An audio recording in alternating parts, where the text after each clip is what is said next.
to put him up at number 1, that's a little high for Teddy Bridgewater, or for any quarterback in this draft for that matter. So look at defensive players like Anthony Barnes and Avion Clowney for a Houston team that certainly needs to improve their pass rush in a division with Andrew Luck. A little surprising that you would force a quarterback. I understand there's an automatic bump for quarterbacks, but that's a huge force up there to that number 1 spot overall to the Houston Texans. No, I have a question for Mel here. One of my favorite quarterbacks is Blake Bortles, but some NFL people like him, some don't. You've watched his tape. What do you think of him?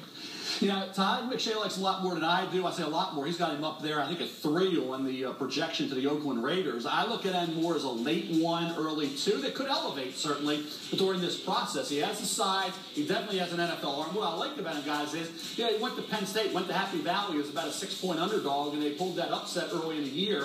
Then they go to Louisville. They're an underdog again. They beat Louisville, ruined their season.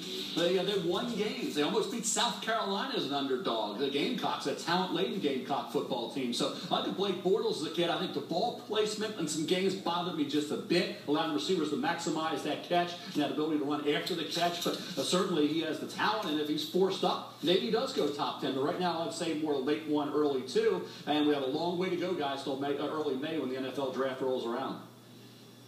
Mel, speaking of a long way to go, Todd's top 10 included passers, pass protection.